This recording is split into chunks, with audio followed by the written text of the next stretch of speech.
بسم اللہ الرحمن الرحیم۔ میں ہوں عنایت اللہ کاشف ایڈوکیٹ اور آپ دیکھ رہے ہیں لیگل انفارمیشن۔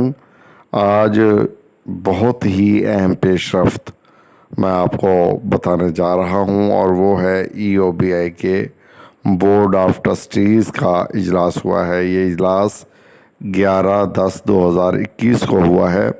جیسا کہ آپ جانتے ہیں کہ اس کے 16 ارکان ہیں اور ملک بھر سے 16 اراکین جو ہے وہ اکٹھے ہوئے اور انہوں نے ڈسیزن لیے ہیں، اور یہ ڈسیزن کون کون سے ہیں، اس کی تفصیلات کیا ہیں، وہ جو ہے آنا شروع ہو رہی ہیں۔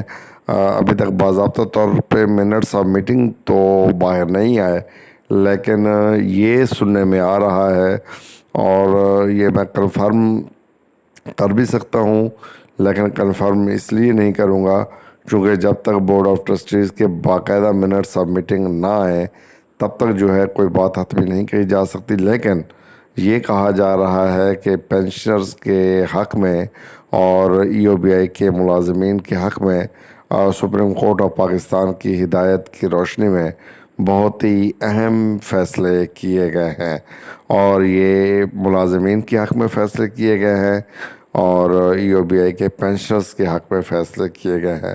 کیا فیصلے کیے گئے ہیں، ان کی تفصیل کیا ہے، یہ جب منٹس آف میٹنگ آئیں گے تو آپ کو بتائیں گے۔ لیکن سر دست جو خبر آئی ہے وہ میں نے آپ تک پہنچا دی ہے کہ EOBI کے بورڈ آف ٹرسٹیز کا اجلاس ہوا ہے جس میں بہت ہی اہم فیصلے کیے گئے ہیں۔ ان فیصلوں کی نوعیت کیا ہے، اثرات کیا ہے، یہ منٹس آف میٹنگ جب باہر آئیں گے تو اس کے بعد پھر ان پر بات کی جائے گی۔ لیکن میں آپ کو تازہ ترین اطلاع یہ دے رہا ہوں کہ بورڈ آف ٹرسٹیز کا اجلاس ہوا ہے۔ اس اجلاس میں بہت اہم فیصلے کیے گئے ہیں جس میں آپ کی پینشن کے حوالے سے بھی ہیں اور ملازمین کے حوالے سے بھی جو ہے وہ فیصلے کیے گئے ہیں۔ تفصیلات انشاءاللہ کل کی ویڈیو میں دیں گے۔